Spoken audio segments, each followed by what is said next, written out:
wasaaradda diinta iyo qaafta jamhuuriyadda Jabuuti ayaa soo qabanqaabisay tartan Qur'aanka Kariimka oo lagu tartamay 5 jis iyo 3 jis ee Qur'aanka Kariimka. Tartankaasi waxaa ka qayb qaadanayay wiilal iyo gabdho da'doodu ay u dhaxayso 5 iyo 10 sano jir ilaa 10 sano jir oo ka dhacay gobolka Cali Sabiix. Waxa uu joogay mas'uulka ugu sareeya wasaaradda diinta iyo qaafta gobolka Cali Sabiix Aadan Muuse Obsiye iyo qaar ka mid ah macallimiintii ardaydani wax soo baray. sidoo kale waxaa jooga waalidiintii carruurtan maanta ku guuleysay tartanka Qur'aanka Kariimka 5 jis iyo 3 jis ee ka dhacay gobolka Cali Sabiix.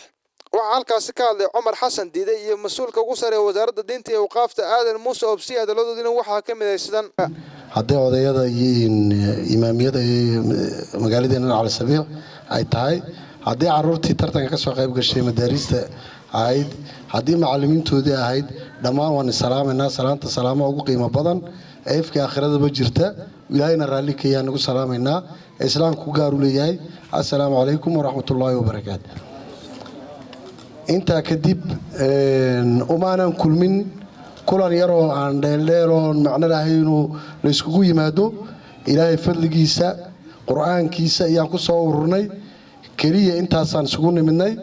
waxaanan u samaynay munaasabadda tan ma aha in ciyaalka ku kala horumarino kana maxay si maaha bas quraata waxaan isugu soo ururnay in bishii barakaysnayd ee Ramadaan ayna soo kulaashay kolley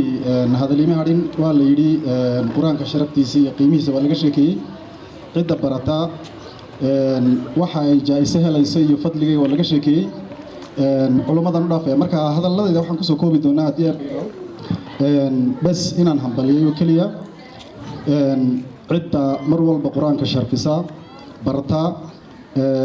raadisay garab taagan oo ugu horeeya qabanqaabayaasha gobolka Cumar Xasan Diide hambaliyan leh horta waa kuwan qaar ka mid ah dhalinyarada kaalmaha ugu soo horeeya ka soo galay tartanka Qur'aanka waa ku faraxsanahay anoo jiska koowaad helay ina marka dambena ka koowaad soo baxo